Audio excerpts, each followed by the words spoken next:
Habib, thanks for joining me today. My name is Adrian Camara. I'm the CEO and founder of Athennian. Habib, why don't you give yourself an introduction, who you are, where you're coming from, tell us about Alpha, and we'll hop in. Perfect. Thank you. So a quick word on who we are at Alpha Alternatives. We are a specialist consultancy focused on strategy, technology, and operations in the private markets and alternative space. We work with private equity, infrastructure, private credit, and real estate managers really across three main areas: how their operating model is defined, what technology and data underpins that, and really how they can transform their operations at scale. I myself sit in the middle office team at Alpha, so working on a range of mandates across portfolio monitoring, legal operations, legal entity management, hence the conversation today. Yeah, perfect. So we've come across each other in Athenian is an entity management governance operations software platform. We came across each other working in the market with customers on this problem set. And how I think about, why do, kind of headline question, right? Why do entities matter for GPs, right?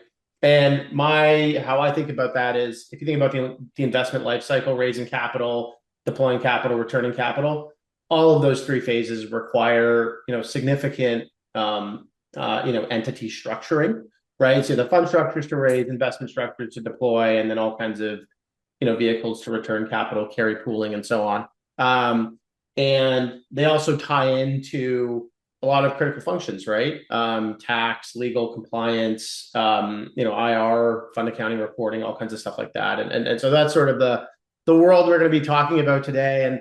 And I think like maybe let's kick it off with a question around like what are the drivers that are shaping entity management? In terms of GPs pay like starting to pay attention to it, investing in operations, technology, and entity management. How is technology evolving? Yeah, walk us through that. Like, what are you seeing in the market from customers? Perfect. It's a great question. So, as part of our day-to-day, we do work with GPs and we're able to view that underlying technology landscape. And we're brought in to assess these operating models, assess technology solutions, and also implement these solutions and consider, what integrations may arise from those.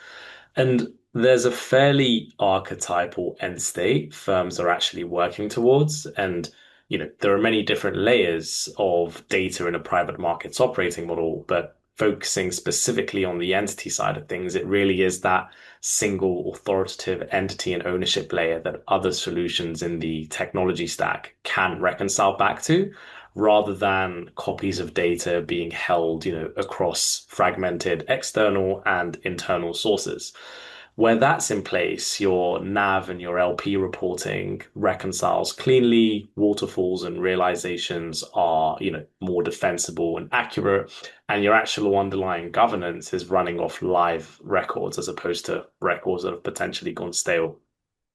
And in terms of some of those, key drivers that we're seeing, well, the first one really is the downstream effect of how deals are actually being structured to generate returns for investors. Firms are now managing more entities, more relationships between those entities, and, an increasingly higher amount of jurisdictions, which all come with their unique regulatory implications.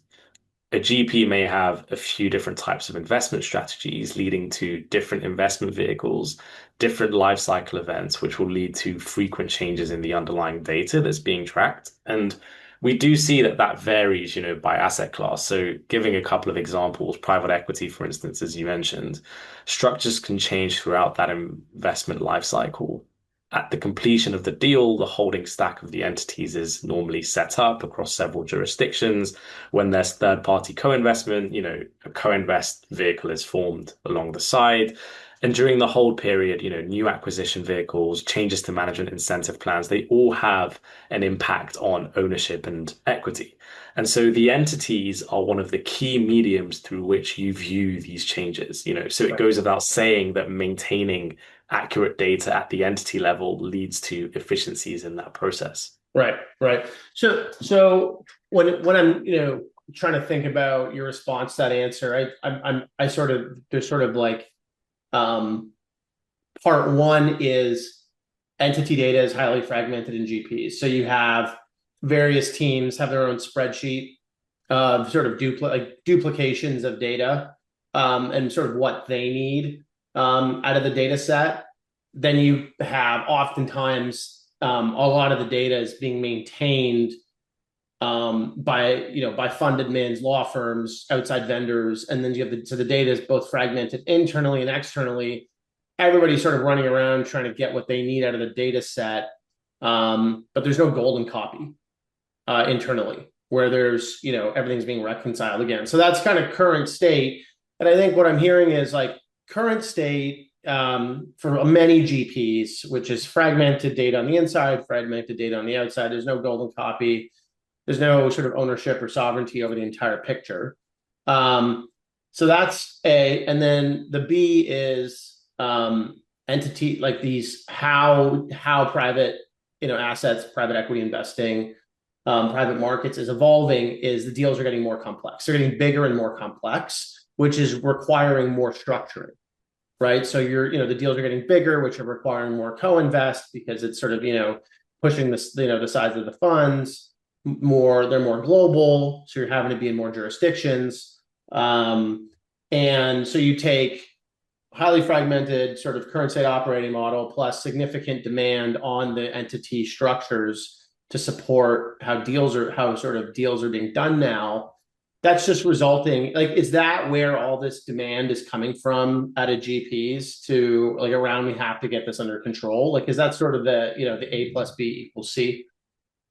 I think so, right? But there's an even bigger ramification there, which is just the overarching operations, right? That are almost, needed to scale in tandem with, the strategy scaling and, the kind of structure and complexity scaling as well, right? Because, and we can talk to this from a data model perspective, but across the investment lifecycle, operations are held by a few core types of data. You've got your accounting and general ledger data, portfolio monitoring, capital activity. So, the calls, the distributions, ownership, and then entity data itself, right? And those are those connective tissues that tie that operating model together.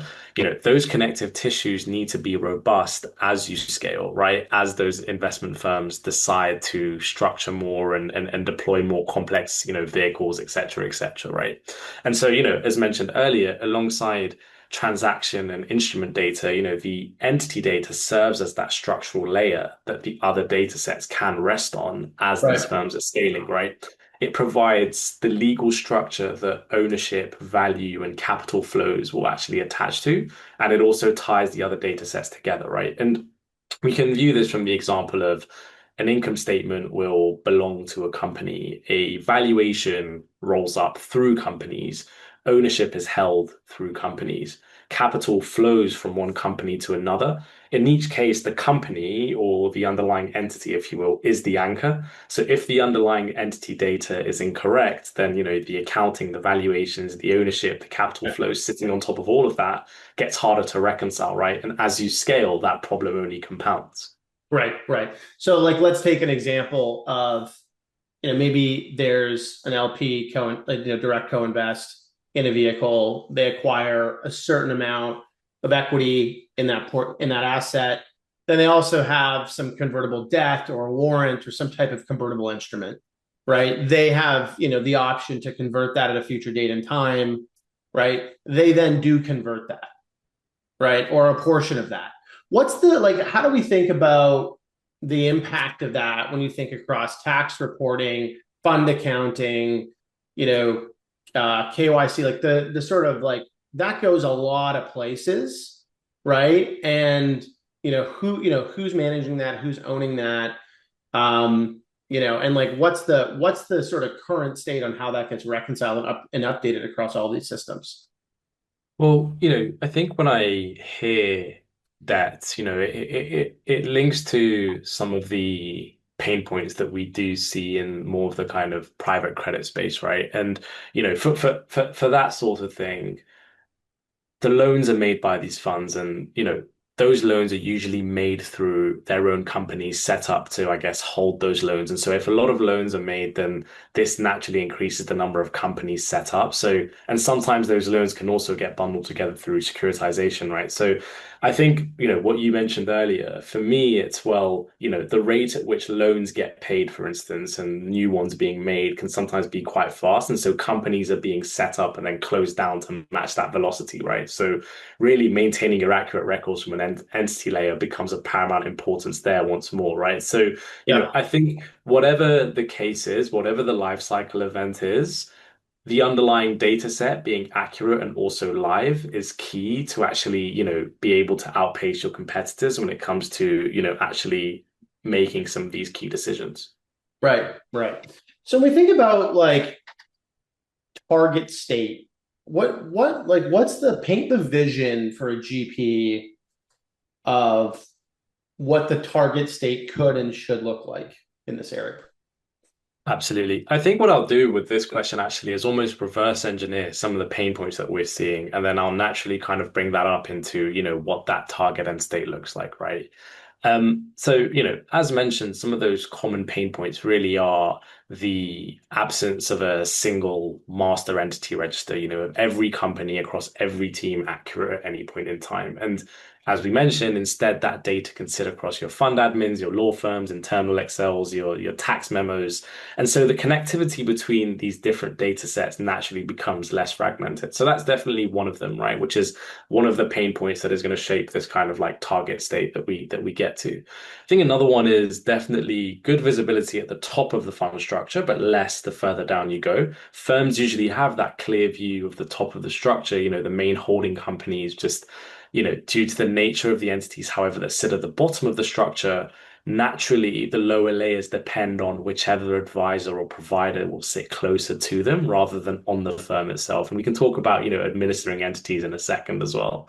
I think another one definitely, which we've touched on, is, outside investors being captured inconsistently. So where co-investors or, third-party investors invest alongside the fund, recording those positions adds a layer of complexity too. And so especially when their economics will differ from the main fund's economics, i.e., they may usually pay lower fees, and you mentioned carry as well, or sometimes not at all. And they may have entered at a different price point, or they can hold different rights over governance, information, etc. Right? And I think jurisdictions as well. So, the actual terminology, the documents, official local records, they can all differ from market to market, which makes it difficult to, keep one consistent picture potentially across borders, right?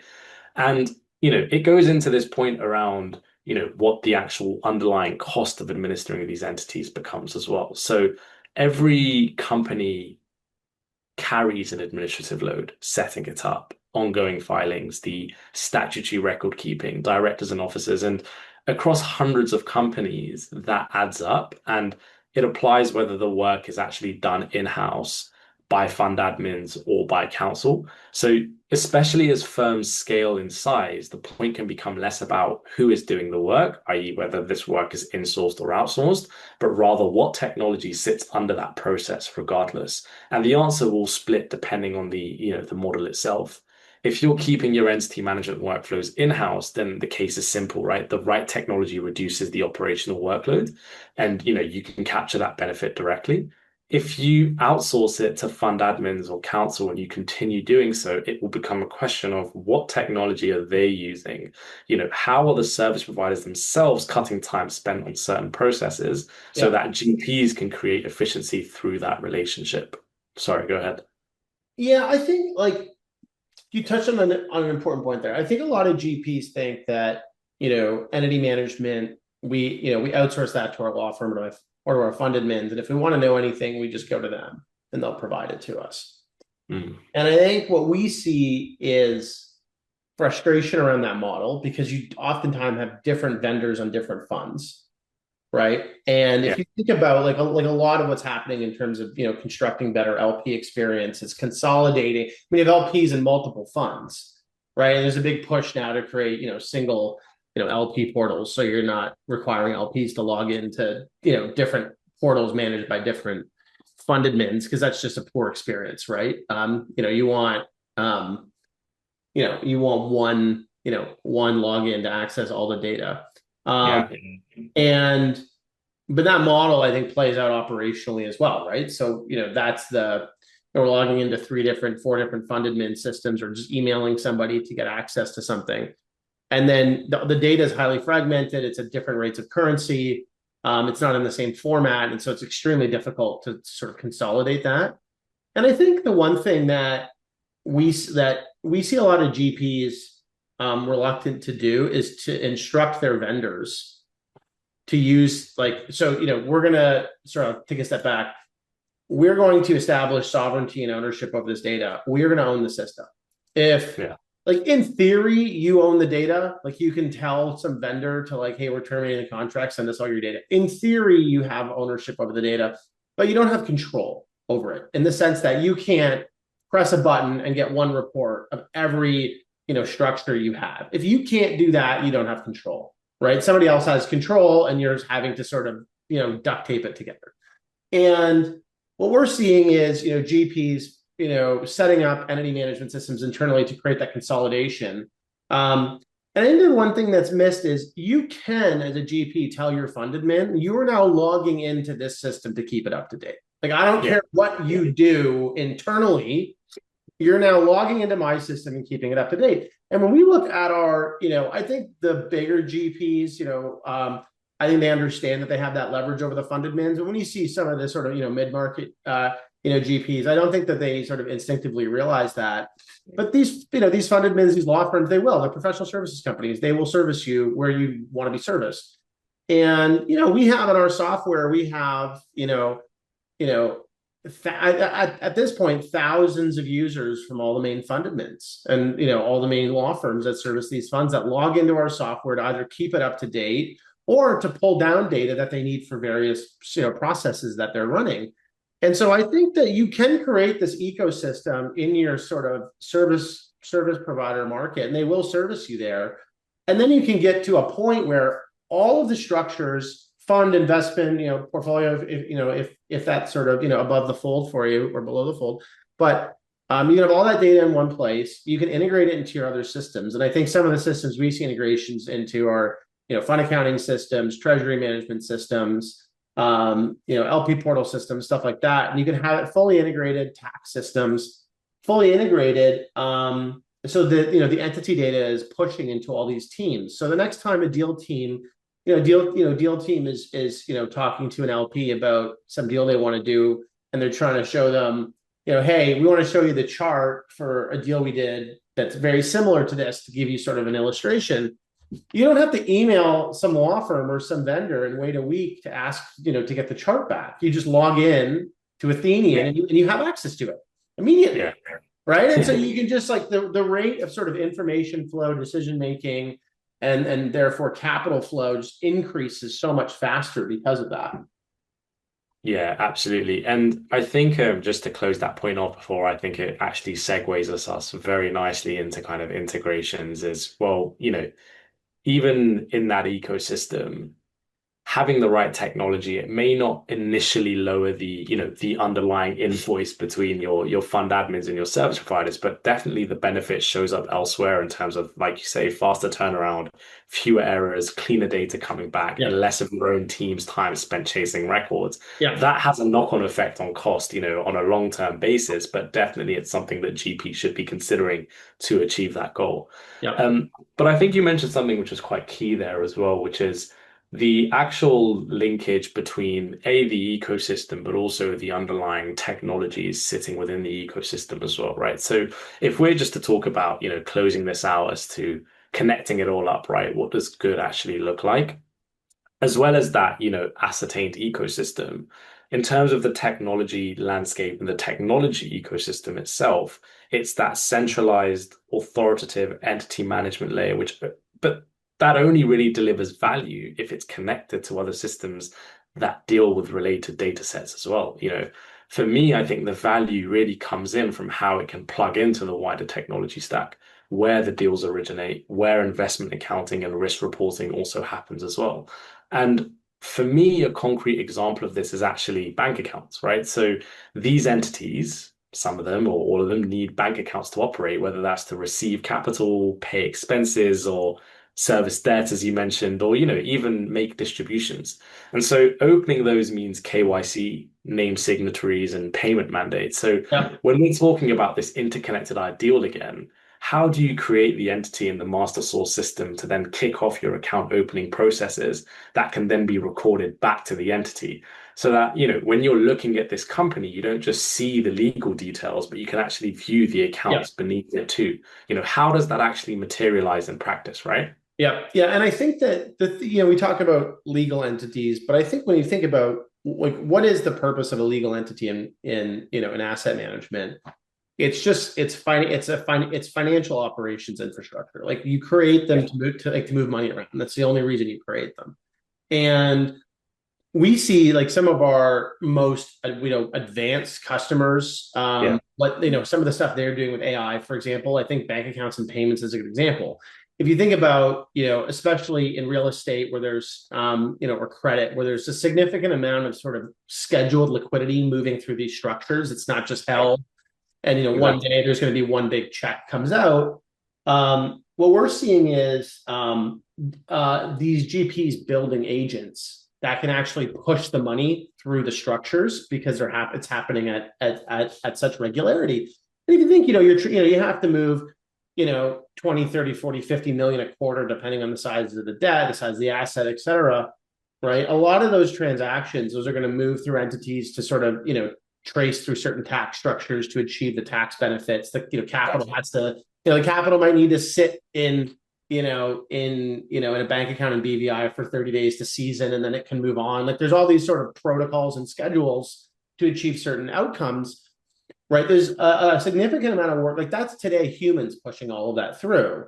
And it's expensive and it's slow, and there's opportunity for error. What we're seeing is a lot of these GPs looking at how do we build agents to do that. And if you think about how do we move a capital, we need to move $50 million from an entity in BVI to an entity in the UK or something like that, right? Yeah. That is going to require KYC on these entities. That's an amount of capital that you're going to want board approval on, right, on that entity. And there, some sort of semblance of independence. The board has to, we all understand these entities are in the family, but they have to have sort of the appearance of independence, and the board has to, make an evaluation that, this isn't going to compromise the sort of solvency of the entity itself, and so on and so forth. And, all of these things have to happen. Documents have to get signed. All of Exactly. this requires clean, accurate entity data, right? So one of the things we're seeing is, on these entities, particularly around automating all these financial operations with AI, is a lot of these operations require approvals within the chains of entities, right? Yeah. Yeah. And one of the things that becomes sensitive on that is like how accurate are the appointment sets, Mm. right? So we have all of these, all of these entities, we have hundreds, thousands of entities with all these boards of directors on that have to approve these transactions. And we just want that to be automated now. And, you have people coming, there's people appointed to these entities, people are coming and going, right? How are we tracking that? How are we making sure that that data is updated? One of the things we see is, integrations, into HR systems and a Workday and so on. So as people are coming and going, that's getting Yeah. flagged in the entity management system because those people are marked as appointed to certain entities. And, so then the changes can get made. It just increases the confidence in the data set to be able to start running agents against all these financial operations. And there's so many of these financial operations that are just moving capital around these structures. Um, Absolutely. and if you can increase the velocity of capital moving within these structures, that hits performance, it hits, LP experience, so many things. Yeah, absolutely. And you touch on financial operations there, and there are so many solutions to that, right? I mean, I mentioned deal management systems earlier, but as you mentioned, how do the names, the parties, the key dates, the investment details, how does that trigger entity creation in the master source? How could that then be pushed back out into the firm's choice of a document management system and the related metadata tagging for that entity's documents, Yeah. right? And Yeah. then there's that feedback loop itself. Once the entity exists in the master source, how does its identifier flow back to the deal record, right? And really, I think how this materializes in practice is, I think it's event-driven workflows, it's automation, it's artificial intelligence, as you mentioned, all helping in the background to do those things, right? But I think it requires a couple of things. There's the underlying data process mapping, establishing what that data model will actually look like in the future state across your entities, and then the entity related data that sits in that wider technology stack.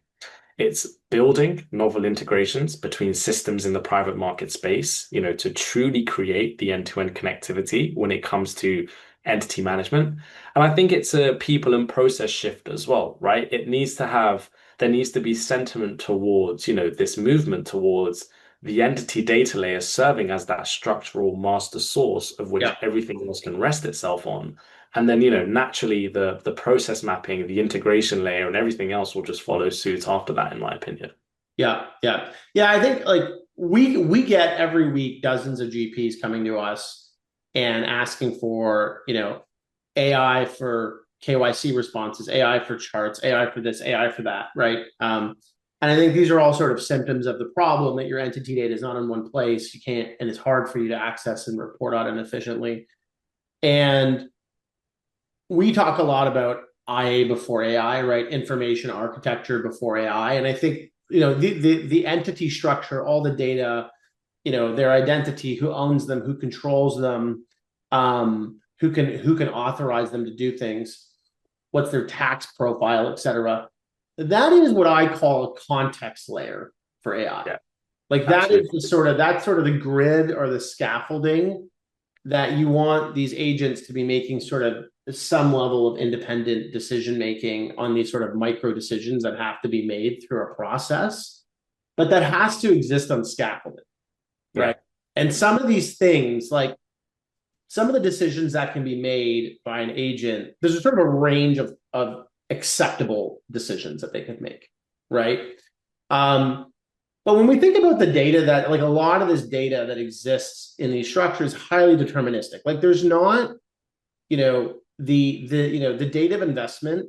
You can't be sort of directionally accurate on the date of investment, right? You can't be directionally accurate on what's the tax election of this structure in Luxembourg. Like you're either right or you're wrong, and there's significant consequences, downstream consequences to relying on inaccurate information there. So yeah, I think like that's how we think about it. But it's sort of IA before AI.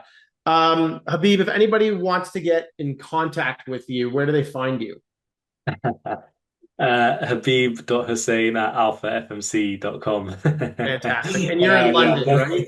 And you're I based am in in London. London. I am in London. That was a very robotic response, but no, feel free to reach out to me on LinkedIn, email, and I'd be happy to, continue the conversation with yourself as well.